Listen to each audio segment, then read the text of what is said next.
Pronto. Estou gravando aqui isso para mandar para o meu pastor para depois ele fazer as correções. Estou brincando. Irmãos, esta mensagem Deus trouxe ao meu coração há aproximadamente 6 meses atrás. Deus vem falando comigo de sua grandeza. E antes de começar eu quero dizer que não há nada místico, nada de sobrenatural em mim, e sim a palavra de Deus. Obrigado, irmão. Se eu e você quer ver o sobrenatural de Deus,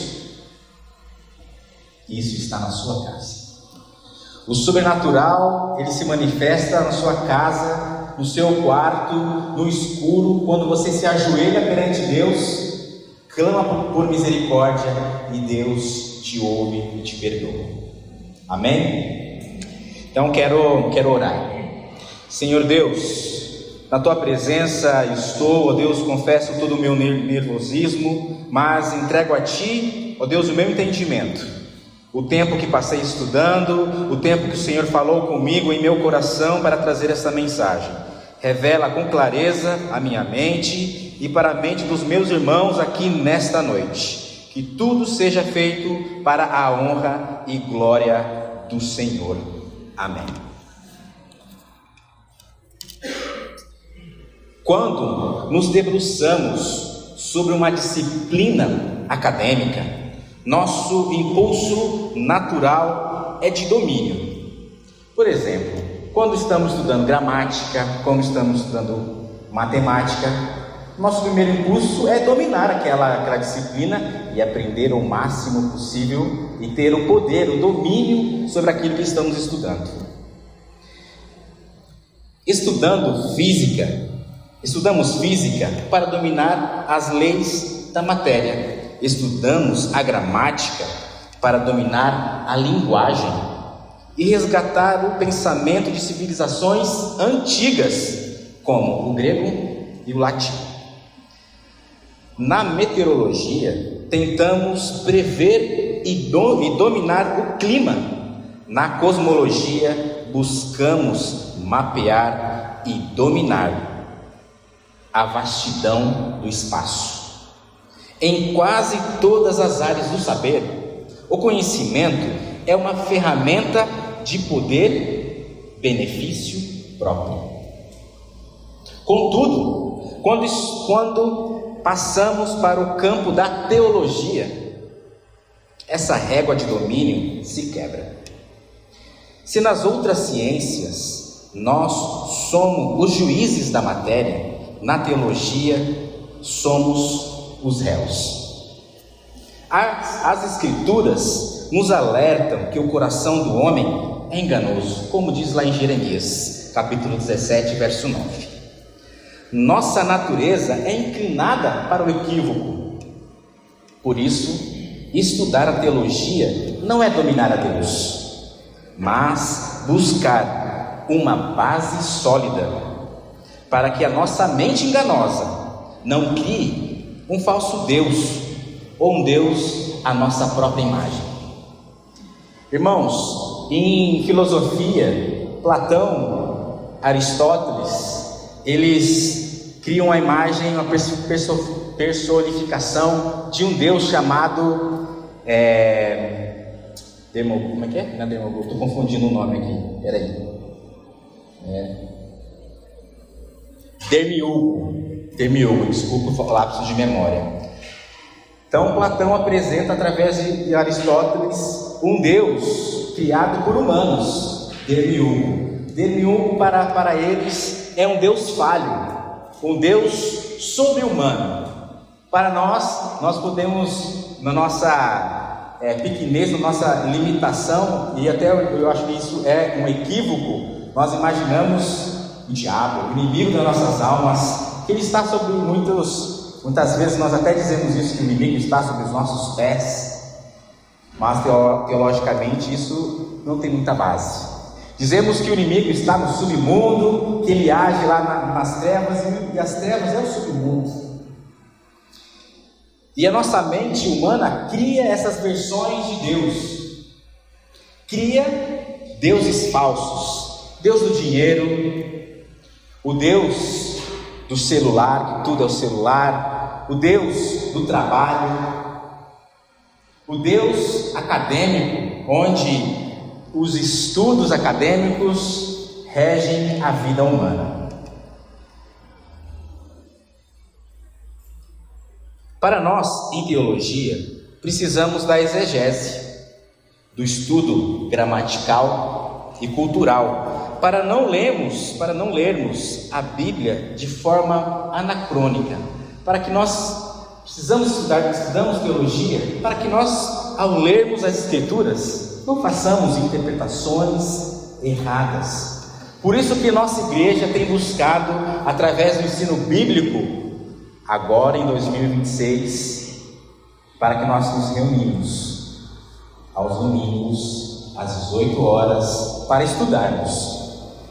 Calvino, você sabia que a escola bíblica dominical, um dos precursores dela foi Calvino.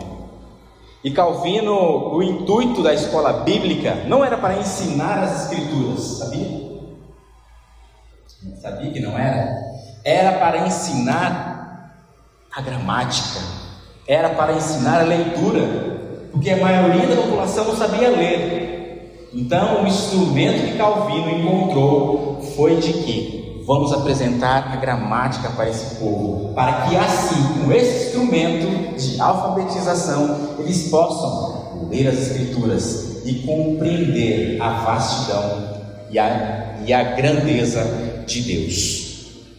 Então, em teologia, nós estudamos a exegese. O que é exegese? Exegese é que nós pegamos um texto bíblico, setorizamos ele, vamos para a linguagem materna. A linguagem materna pode ser o grego, pode ser o hebraico, e estudamos as raízes desse texto. O que esse texto quer dizer? Pode ser gramaticalmente e pode ser culturalmente. Por exemplo, eu posso dizer hoje,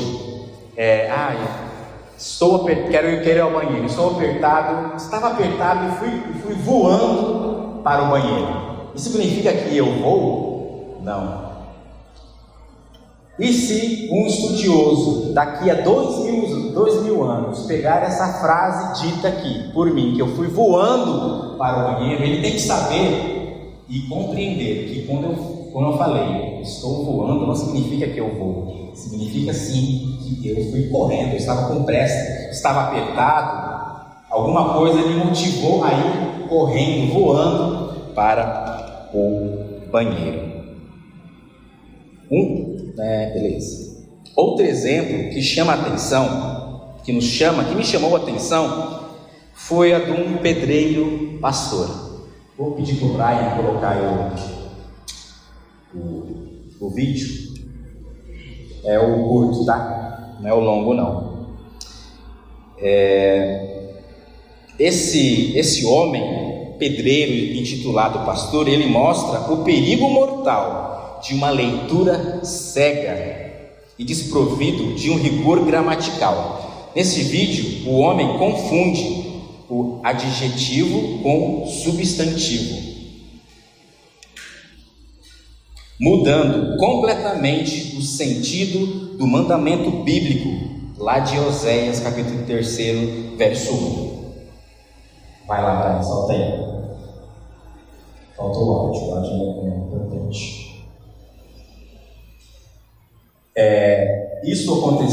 Essa reportagem do Fantástico foi mais ou menos há 18 anos atrás. Só para contextualizar, na época existia uma grande desavença, uma grande questão que preocupava a própria Globo, os católicos, que era um crescimento, o advento da comunidade evangélica. E para eles demonstrarem que isso é perigoso para a própria religião, eles fizeram essa reportagem, tá? E é meio que um escárnio para nós evangélicos. Eu quero que os irmãos Vai, solta aí.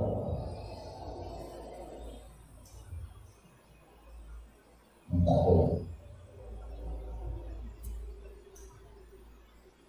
Tudo bem, não tem problema. Se não rolar, eu explico mais ou menos. Depois eu compartilho com os irmãos lá no grupo da igreja. Resumindo, era uma comunidade evangélica dessas. Vou abrir um homem se intitulou pastor, abriu uma porta, pedreiro, trabalhador, creio que era um homem honesto, mas ele pega uma interpretação errada de Oséias, que diz assim,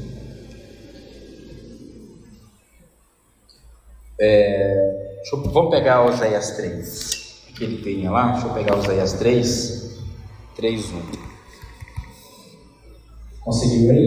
Não tem o áudio, né? Bom, resumindo, falava que Deus revelou para uma mulher com mãe de 4 filhos que ela teria um filho, mais um filho com esse pastor. E chegou para esse pastor, olha só, Deus confirmou comigo. Falou comigo em Oséias 3 que eu tenho que pegar você, a esposa de um amigo, e adulterar. E o repórter, de forma escarniosa, pega ele em contradição e fala: mas pastor, o texto que está dizendo aqui, pega essa mulher adúltera, não é para você adulterar, é para você tratar com essa mulher adúltera. E o pastor, ele pensa: rapaz, ainda bem que você falou isso, está vendo como o Espírito age? O engano chegou à porta daquele homem. Eu não duvido, irmão, se aquele homem ele poderia ter até os seus defeitos, como todos nós temos. Eu não duvido que aquele homem tentasse buscar uma vida correta com Deus, mas o seu pecado, a sua mente enganosa, o levou para cometer mais um pecado diante de Deus.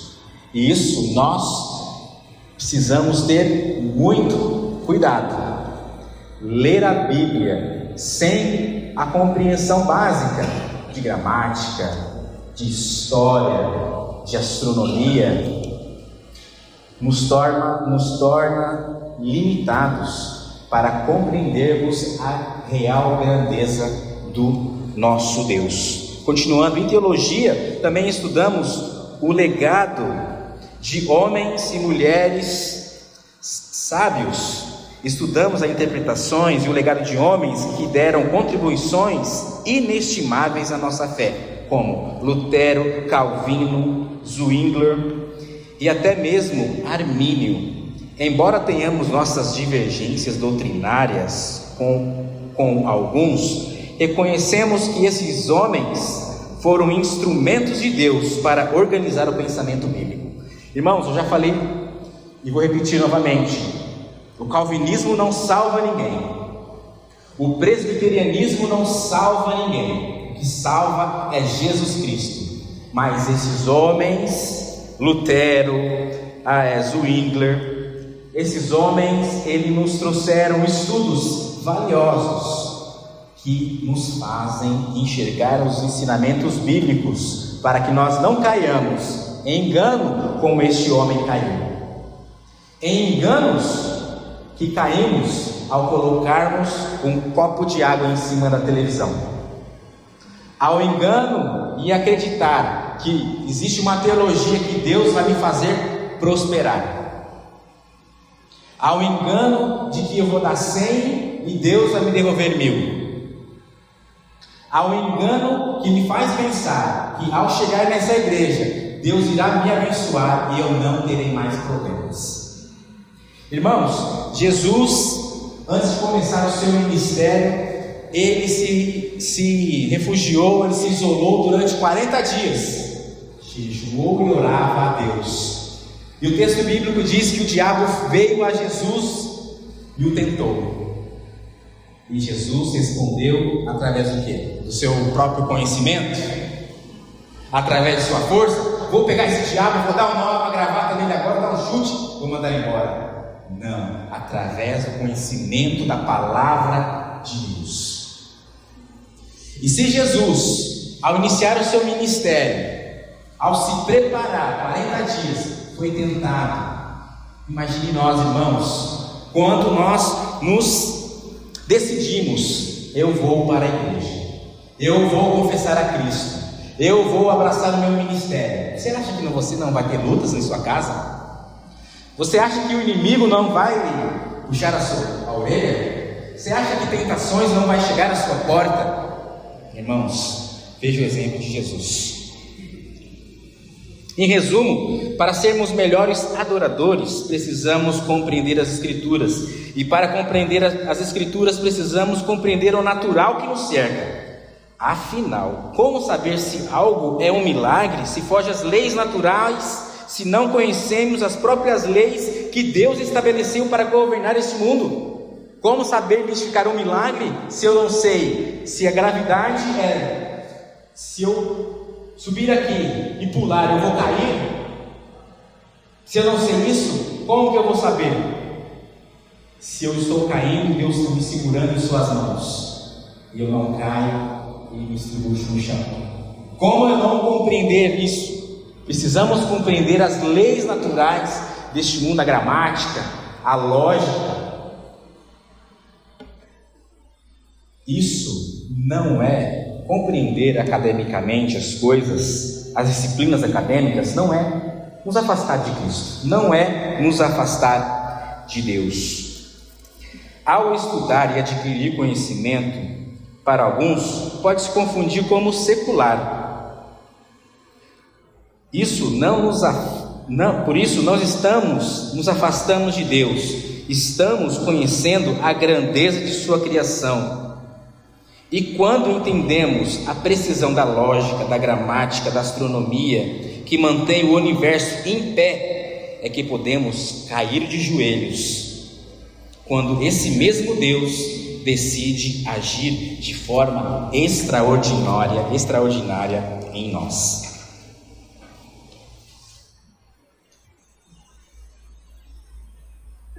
Em teologia, estudamos a Trindade: Deus Pai, Deus Filho e Deus Espírito Santo. Você sabia que na Bíblia não existe um texto explicitamente que diz que Deus é o Deus Pai, Deus Filho e Deus Espírito Santo? Você sabia disso? Que isso é um estudo acadêmico, um estudo em que esses homens e essas mulheres se debruçaram na palavra de Deus e compreenderam que existe o Deus Pai, o Deus que criou todas as coisas, e tudo nele existe, tudo nele há. Existe o Deus Filho, que é o que tira o pecado do mundo, que morreu na cruz por mim e por você, para perdoar os nossos pecados. E a perdão desse pecado é ilimitado. É o nosso pecado do passado, é o nosso pecado do presente e é o pecado do futuro. Se você aceita Jesus como seu único Senhor e Salvador, não importa se amanhã você vai pecar. Importa se você vai se arrepender desse pecado e se abraçar à cruz e a Cristo, pedir perdão. E a palavra de Deus não mente. E Deus é justo para te perdoar e me perdoar. Deus Pai, o arquiteto e criador de todas as coisas, Deus Filho, o Verbo encarnado que tira o pecado do mundo, o Deus Espírito Santo, aquele que age no meio de nós. O Espírito Santo é que sustenta a criação de Deus aqui na terra. O Espírito Santo fala em nosso coração e testifica através da Bíblia, da palavra de Deus. É vital compreender isso para não cairmos no erro de achar que Deus, que criou as estrelas, é um Deus distante e solitário. Pelo contrário, a grandeza de Deus é manifesta no fato de que o Pai planejou a criação, como diz lá em Gênesis. O Filho a executou, como diz lá em João, capítulo 1:3. E o Espírito Santo, que pairava sobre as águas, também lá em Gênesis 1, deu a ordem e a vida ao caos. Quando dizemos que nele tudo subsiste, estamos falando que Deus, que é em si mesmo, nos traz um relacionamento perfeito de amor e poder.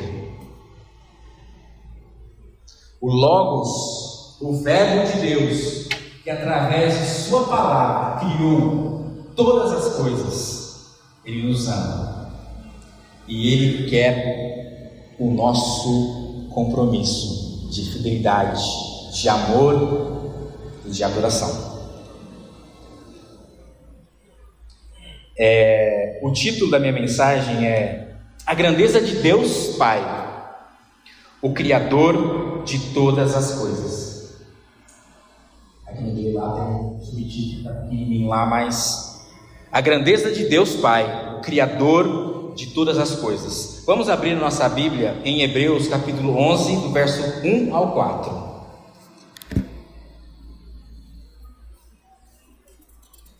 Hebreus capítulo 11, do verso 1 ao 4.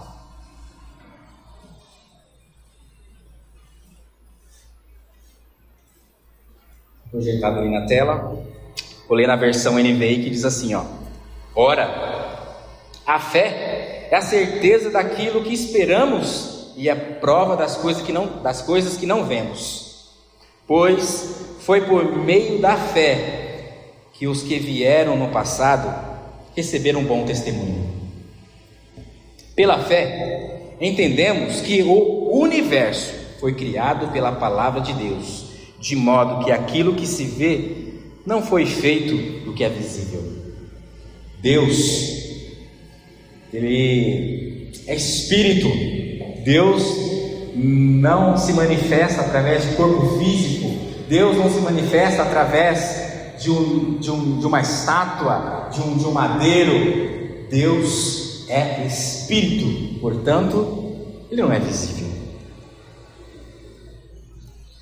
Continuando, pela fé, Abel ofereceu um sacrifício superior ao de Caim. Pela fé, ele foi reconhecido como justo, quando Deus aprovou as suas ofertas. Embora ele esteja morto, por meio da fé, ele ainda fala aos nossos corações. A oferta de Abel foi considerada justa perante o seu irmão, e o irmão Caim não foi muito aceito, e depois o texto desenrola vários problemas para Caim. Abel também foi assassinado. A primeira gestação, a primeira criação humana entre o homem e a mulher, a primeira gestação, Caim e Abel, culminou em morte, em afastamento da presença de Deus. E voltando, em Gênesis, Deus criou todas as coisas. Lá em Gênesis capítulo 1, diz que no primeiro dia, Deus criou a luz, separou a luz das trevas. No segundo dia, Deus fez o firmamento. No terceiro dia, Deus criou a terra seca, os mares, as plantas, as árvores. No quarto dia, Deus criou o sol, a luz, as estrelas. No quinto, os peixes que estão no mar, as aves nos céus. No sexto dia, os animais terrestres e o homem, Adão e Eva. E no sétimo dia, Deus descansou. Para observarmos a grandeza de Deus, eu quero destacar o quarto dia, que Deus criou o sol, a luz e as estrelas. E eu fiz aí um pequeno diagrama para que nós possamos compreender que a fé, nossa fé, ela anda lado a lado com o conhecimento humano, com a ciência humana, que através de gerações, através dos estudos, e hoje com a nossa tecnologia, os cientistas evolucionistas se veem em uma situação delicada, que a ciência moderna declara que nós fomos criados por um Deus. Hoje a ciência é muito difícil você encontrar um cientista que existem, mas se pega um cientista que seja criticamente honesto, ele irá dizer: eu não sei quem criou, mas eu sei que alguém criou tudo isso. O que é isso? É impossível toda essa criação ser feita ao acaso, ser gerada pelo acaso. E quando Deus criou o Sol, Deus, para a ciência, criou o sistema solar. Quando Deus criou a luz, Deus criou os planetários. Quando Deus criou as estrelas, Deus criou as galáxias. E para compreender essa questão do céu, precisamos entender uma questão teológica de primeiro, segundo e terceiro céu. Isso foi uma coisa que eu aprendi e nunca esqueci no meu tempo de escola bíblica, lá na Central. O pastor Paulo ministrando, ele ministrou assim, foi muito bem feliz. Ele apresentou a concepção de primeiro céu, segundo céu e terceiro céu. Traduzindo, o primeiro céu é a questão nossa, é o visível, são as nuvens, é a atmosfera, esse céu visível que nós conseguimos observar a olho nu aqui do nosso chão, nosso solo, da nossa terra. E nesse primeiro céu existe, irmãos, na ciência, 120 leis naturais. São 120 constantes que propiciam a vida aqui na terra. São 120 leis naturais que Deus criou, que Deus consolidou, que garantem que possamos ter vida. A distância da Terra ao Sol, a inclinação do eixo da Terra, a presença da Lua, que estabiliza as marés dos mares, a gravidade, o escudo, o planeta Júpiter, que serve como escudo contra objetos celestes, asteroides, que absorve todo esse lixo cósmico que impede que o nosso planeta seja destruído por impacto. A nossa atmosfera, que garante o nosso ar, o oxigênio, o campo magnético, a velocidade da rotação e translação da Terra e assim vários outros. Todas essas leis naturais foram milimetricamente planejados e codificados por Deus, e é sob suas mãos que tudo existe, irmãos. E o segundo céu é o espaço sideral, são os planetas, as galáxias. É o lugar do Sol, da Lua, dos planetas e de bilhões de galáxias. Em Gênesis diz que Deus colocou os luminares no firmamento. Aqui também é natural encontrarmos as 26 constantes universais. Na Terra temos as 120 leis naturais que sustentam a nossa vida. No cosmos existem 26 constantes universais que garantem que o nosso planeta não saia voando pela vastidão do universo. E essas 26 constantes universais é a grandeza que esmaga o orgulho humano. Quando o salmista diz: quando contemplo os teus céus, obra dos teus dedos, a lua e as estrelas que ali estabelecestes. Ele está olhando para o segundo céu. A grandeza de Deus Pai aqui é manifesta como o poder e engenharia incomparável. As leis, as constantes universais são a força nuclear que mantém os prótons e os nêutrons grudados, coladinhos, a gravidade. Aqui na Terra nós temos a constante gravitacional. Quem está em época de vestibular, passou por essa época, lembra que a constante da gravidade é 9,8, tem aqui 9,80665. E na Lua essa gravidade é 6 vezes menor do que a nossa. O vácuo do espaço e assim vários outros constantes naturais. Irmãos, essas constantes também foram estabelecidas por Deus. E o terceiro céu é a habitação de Deus, o céu espiritual. Diferente dos 2 primeiros, este não é feito de matéria, tempo ou espaço. É a dimensão da glória imediata de Deus. O apóstolo Paulo, ele menciona lá em 2 Coríntios, capítulo 12, versículo 2, que ele foi arrebatado ao terceiro céu, o paraíso. Ele até brinca assim: eu fui arrebatado ao terceiro céu. Eu não sei se foi de corpo ou se foi de espírito. Ele sabe que ele foi ao terceiro céu e lá ele viu a glória de Deus. Que bênção, que maravilha poder contemplar a morada de Deus. E onde nós estamos, irmãos? Passa aí, Brian, para nós. Nós estamos no sistema solar, com seus 9 planetas. Se colocarmos Plutão, que houve aí uma briga aí ultimamente e tiraram Plutão como planeta, mas isso é outra coisa.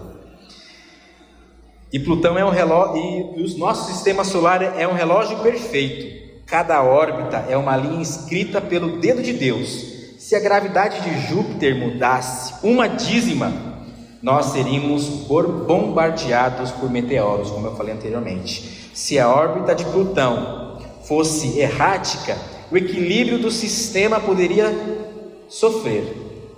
Nele, Deus, todas as coisas, das maiores até as menores, subsistem. O Sol no meio, os planetas. Como é bom estudarmos isso. Isso não nos afasta de Deus. Em certo período da nossa história humana, acreditou-se que a Terra era o centro do universo. Acreditou-se que a Terra era plana. Hoje nós sabemos que a Terra não é um redondo perfeito. A Terra é como se fosse um ovo. Ela não é perfeitinha, não. Mas, para a nossa melhor compreensão, nos livros acadêmicos, representa o nosso planeta como redondinho.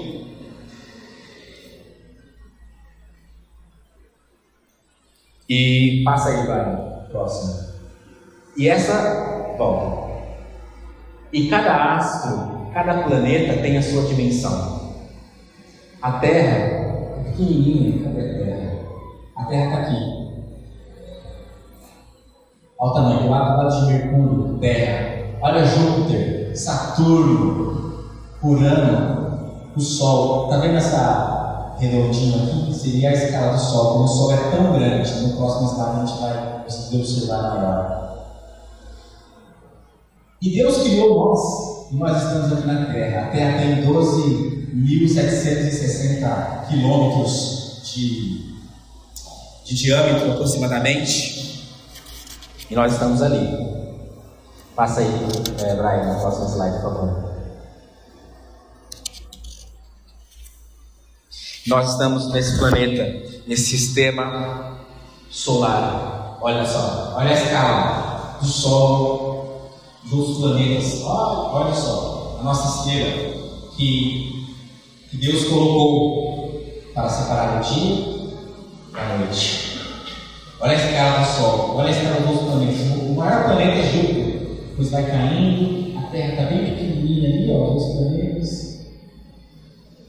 Nós estamos ali.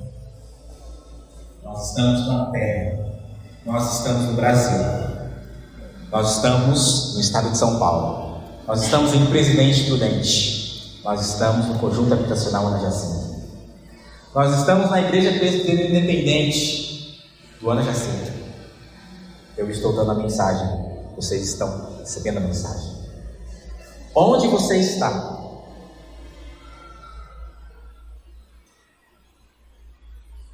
Você tem dedicado tempo para estudar as grandezas de Deus? Você tem dedicado tempo para compreender a criação de Deus? É isso que nós queremos. Queremos estudar e contemplar a grandeza de Deus. Ao contemplarmos as dimensões do nosso sistema solar, somos confrontados com uma realidade que esmaga o nosso orgulho, em comparação à majestade do Sol, com seus quilômetros e quilômetros de diâmetro, e a robustez de Júpiter, a Terra assume uma proporção que beira a insignificância física. Essa escala monumental nos revela que a grandeza de Deus Pai não é apenas um conceito abstrato, mas uma realidade mensurável que coloca o ser humano em seu devido lugar, o de criatura pequena, mas profundamente amada. Como o salmista diz lá no Salmo 8, verso 3 ao 4, nós somos levados à seguinte pergunta: diante da tamanha imensidão, quem somos nós para que o Criador de todas as coisas se importe conosco? Quem somos nós? Quem é você? Quem é você na sua casa? Quem é você no seu trabalho? Quem é você nesta igreja? Para Deus isso importa. Em Isaías capítulo 40, verso 12, diz assim, quem mediu as águas na concha da sua mão e mediu os céus a palmos e recolheu sua medida a pó da terra e pesou os montes em farta medida e os outeiros na balança. Traduzindo aqui, Deus está dizendo, o salmista está dizendo, Davi está dizendo que tudo está na palma da mão de Deus, toda essa grandeza, toda essa vastidão, toda essa imensidão está nas palmas de Deus. O Logos, Deus criou tudo isso, e mede, passou na palma de sua mão. E o surpreendente, Deus sabe todas as estrelas pelo nome. Em Isaías, continuando o verso, mesmo verso 40, mesmo capítulo 40, já no verso 26, diz assim: levantai os olhos aos céus e vede. Levante os olhos ao céu. Você tem contemplado a obra de Deus? Parênteses aqui, uma vez eu tive uma grande oportunidade,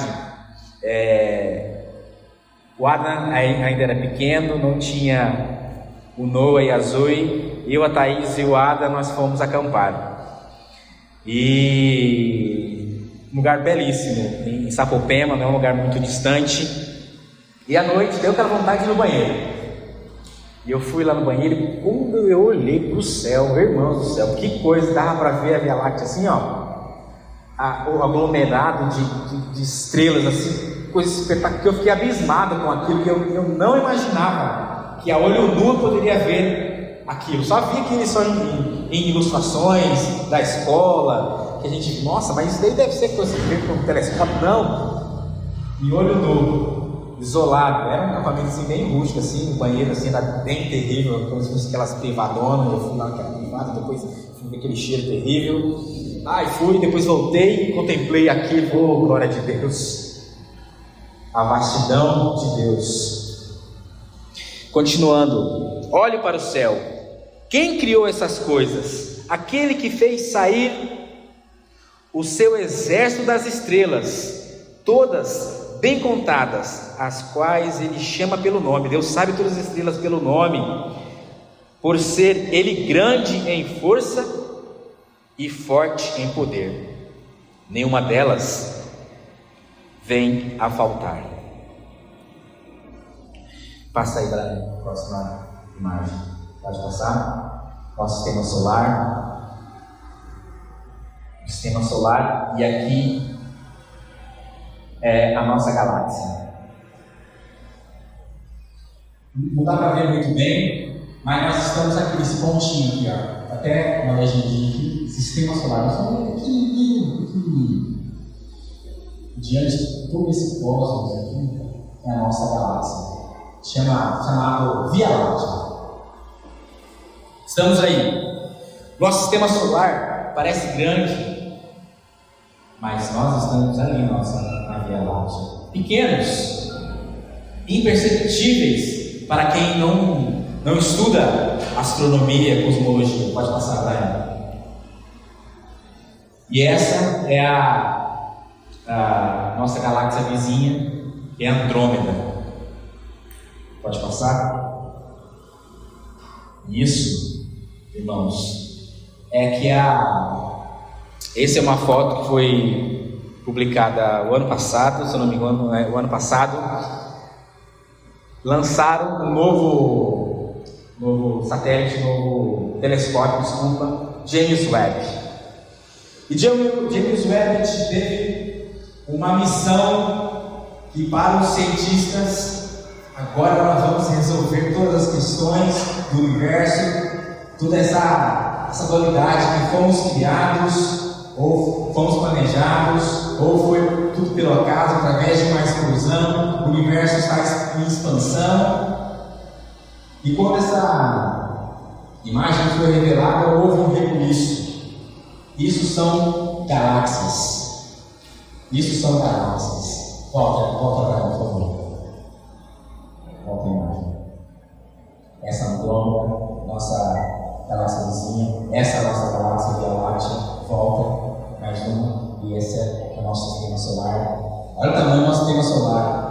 Lembre do tamanho do Sol, o tamanho de Júpiter, o tamanho da Terra. Adianta, por favor. Pode passar. E os cientistas ficaram como? Porque ao observar, ao escalar, como a gente publica e coloca aqui, existe uma perda de qualidade da imagem, coisa e tal. Mas os cientistas, ao estudarem essa imagem, viram que as galáxias não estão em expansão, não estão em formação, as galáxias já estão prontas. As estrelas já estão prontas. Quando nós vemos o texto bíblico que diz que Deus criou em 6 dias, o seu o professor do seu filho, diz que a Terra tem 13,8 bilhões de anos. E para Deus, nós acreditamos que Deus fez em 6 dias. Isso há um choque de realidade entre a fé e a ciência, que nos apresenta um Deus grande e poderoso, imensurável com a cognição humana. Que o texto diz que Deus sustenta tudo nas palmas de suas mãos. Um Deus invisível, um Deus que não pode ser tocado através de conhecimento e limitações humanas. Deus é tocado através do seu Filho Jesus, através do Espírito Santo que se manifesta em nós.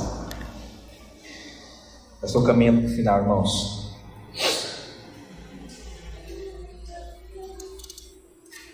Ao contemplarmos os segundos céus através das lentes do telescópio James Webb, somos confrontados com a verdade de que Deus criou todas as coisas e, conforme nos revela as Escrituras, que diz lá em Colossenses, Ele é antes de todas as coisas e nele tudo subsiste.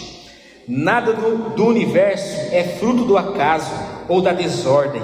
Cada galáxia na imensidão e cada átomo do nosso corpo são mantidos por um decreto divino. Esta orquestra cósmica não existe por si só, mas foi planejada para um fim supremo, porque dele e por ele e para ele são todas as coisas. Glória, pois, a ele eternamente. Proclama em Romanos capítulo 11, verso 36. Deus criou tudo para a honra de sua glória, e cada estrela funciona como um farol que aponta para a majestade do Pai. A grandeza de Deus, Pai, porém, não o torna distante. O mesmo Deus que sustenta as 26 constantes universais é aquele que demonstra uma atenção pessoal e detalhada para cada partícula da criação. A Bíblia nos garante que Ele conta o número das estrelas, chamando-as todas pelo seu nome. Está lá em Salmo 147, verso 4. Se o Pai não esquece o nome de uma estrela entre bilhões em um aglomerado de galáxias, Ele jamais esquecerá o seu. Nele, a imensidão do cosmos e a intimidade do cuidado paternal se encontram, provando que tudo que existe subsiste para que sua glória seja manifesta em nós. E para isso, irmãos, eu trago 3 lições. Pode passar, Brian. Primeiro, o alvo da criação. Deus criou o universo com suas bilhões de galáxias e constantes perfeitas, para a honra de sua glória. Isso inclui cada um de nós, em um mundo que se vê perdido e vazio, onde muitos clamam: qual é o propósito da minha vida? Irmãos, quem se nunca se apegou a essa pergunta? Qual é o propósito da minha vida? Para que eu nasci? Por que eu estou aqui? Por que eu sofro tanto? Porque o ímpio prospera e eu não? Eu vou na igreja, eu faço tudo certinho, eu dou o dízimo. Onde você está diante da grandeza de Deus? A Escritura responde com clareza: nós não fomos criados para o nosso próprio prazer. Você não foi criado para ser bem sucedido. Você não foi criado para ser rico. Você não foi criado para tirar belas férias na praia ou numa montanha. Fomos criados para a glória de Deus, aquele que sustenta o cosmos, como nos lembra em Romanos capítulo 11, verso 36. Todas as coisas são para Ele e por Ele. Viver com o propósito de Deus é alinhar o nosso coração ao louvor do Criador. Irmãos, eu já falei que quando o nosso ímpeto, o nosso desejo ao nos encontrarmos aqui domingo na igreja, às 7 horas, não é para receber uma palavra que vai me trazer um refrigério bom para que eu possa passar uma semana abençoada a Deus, para recarregar as minhas baterias, e sim para glorificar a Deus, para a honra de Deus, para ver a grandeza de Deus que sustenta tudo na palma de suas mãos. Segunda lição. Pode passar para aí. O Deus que vê conhecimento e redenção. A vastidão da criação não torna Deus distante. Ele destaca a sua atenção. O mesmo Deus que conta as estrelas e as chama pelo nome, como vemos em Isaías 40, conhece você. Esse Deus que criou todas as coisas, que conhece as estrelas, conhece você pessoalmente e o chama pelo nome e o chama ao arrependimento.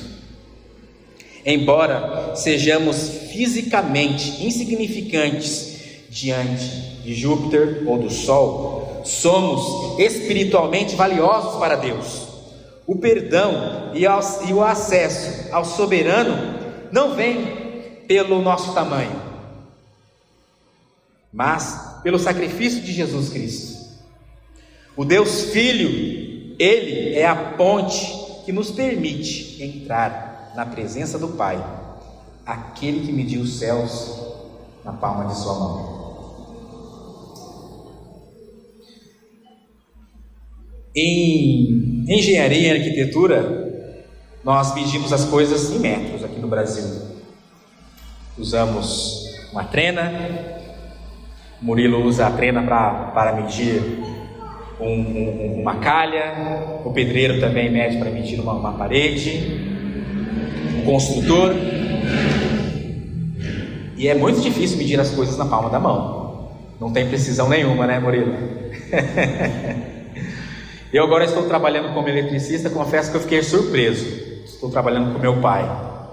E às vezes a gente menospreza o conhecimento dos mais velhos, né? E meu pai tem uma técnica assim que eu fiquei assim, não acredito. Ele faz assim com os braços, mede, enfim, nós medimos lá, precisamos tirar 12 metros de fio. Ele, pera aí que eu vou medir. Fui lá, mediu, pode tá 12 metros. Eu peguei a treina, falei, não pai, não vou medir esse negócio não, vai dar errado, depois vai sobrar fio, vai faltar fio, vai dar problema, a gente tem que emendar, não dá certo. Não, pode medir. Aí eu falei, tá bom, lógico que eu vou medir, você acha que eu vou confiar na sua medida aí? Doido? Fui pegar a treina e medir. Irmãos, deu certinho, eu fiquei impressionado. Falar que não deu certinho, deu 12,6. 12 metros e 6 centímetros, errou por 6 centímetros. Fiquei impressionado. E o conhecimento das unidades naturais nos aproxima de Deus. Quando compreendemos a vastidão do universo, a vastidão do cosmos, tudo que Deus criou. Brian, volta lá para a imagem do James Webb, lá que mostra as galáxias. Volta. Isso. Essas são as galáxias. E que pena que o cara que fez essa imagem não identificou a nossa galáxia, que eu também não sei identificar. Tá, irmãos? Nossa galáxia está aí no meio. A imensidão que Deus criou. Irmãos, isso é real. Isso é verdadeiro. O céu existe. A terra não é plana. O homem chegou à lua. Apesar que tem uns que dizem que as imagens são falsas, eu também tenho minha dúvida. Mas o homem chegou, depois chegou. Aquela primeira lá, enfim, mas é outra questão. O conhecimento nos traz a redenção. Aquele homem que fez uma leitura errada, o pedreiro pastor, que fez uma leitura errada de Oséias 3, ele não tinha o conhecimento da gramática que poderia lhe trazer a redenção de seu pecado, o adultério. Ele não tinha isso. Irmãos, vamos buscar a redenção através do conhecimento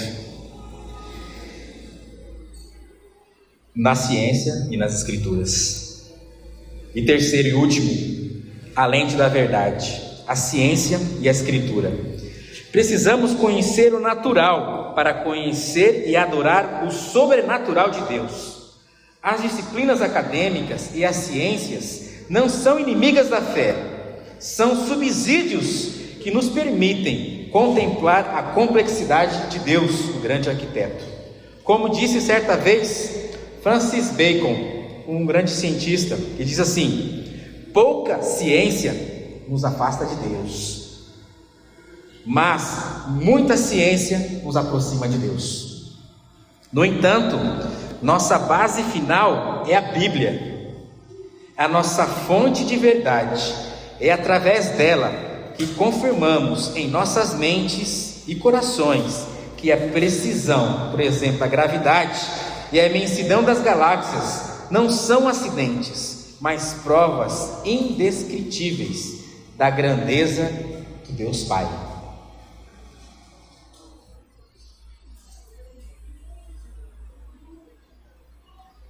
Ao sairmos daqui hoje, cada vez que olhamos para o céu ou para a complexidade da vida, que a nossa alma não veja apenas números, ou astros, ou estrelas, ou galáxias. Eu trouxe todo esse contexto científico, não para que você olhe esses números, mas que a ciência corrobora as verdades bíblicas da grandeza do nosso Deus. E Ele é suficiente para governar o universo e é amoroso para segurar a nossa mão. Irmãos, pela nossa força, pela nossa limitação humana, nós não conseguimos segurar nas mãos de Deus. Eu já falei isso, vou repetir, não sei se os irmãos lembram. Também recordando da minha época de conversão, certa vez o pastor Evandro Lucchini lá na central fez uma explicação daquela música Segura na mão de Deus, segura na mão de Deus. Bela música, mas ele trouxe uma reflexão dizendo que nós, como homens pecadores, não somos capazes para segurar na mão de Deus. O correto segura, Deus, segure na minha mão, porque pela minha própria força eu não posso. Eu sou pecador, eu sou limitado, eu não sou grande como o Senhor. Muitas vezes nós não reconhecemos a grandeza de Deus. Muitas vezes nós achamos que o Deus é um Deus pequeno, um Deus que está preocupado em nos trazer riquezas e nos fazer pagar as contas no final do mês. Um Deus que está preocupado se eu terei condições de sustentar os meus filhos. Um Deus que está preocupado se eu serei um bom homem, um bom marido, um bom pai. Um Deus que está preocupado se eu vou conseguir dar o dízimo na igreja. Todas essas coisas são importantes. Todas essas coisas são importantes. Mas não é primordial para Deus. O primordial para Deus é que nós o adoremos e possamos fazer isso em espírito e em verdade.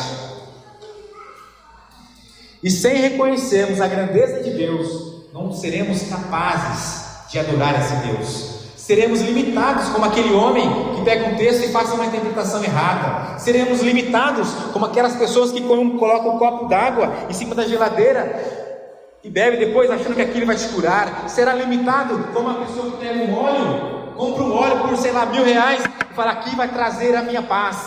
Será limitado que me prostro perante uma imagem e diz, aquilo me dará redenção. Sem conhecer a grandeza de Deus, não seremos capazes de o adorar. E se não conhecermos através do natural, como seremos capazes de conhecer a Deus através do sobrenatural? Amém, irmãos? Chega ao fim. Desculpa a demora dos 57 minutos, me perdoe, eu queria fazer em 17 minutos. 1000 perdões. Mas que Deus possa fazer com que vocês possam compreender quem Ele é e onde você está. Onde você está naquela dimensão da terra, do nosso Brasil, da nossa cidade, do nosso sistema solar, da nossa Via Láctea.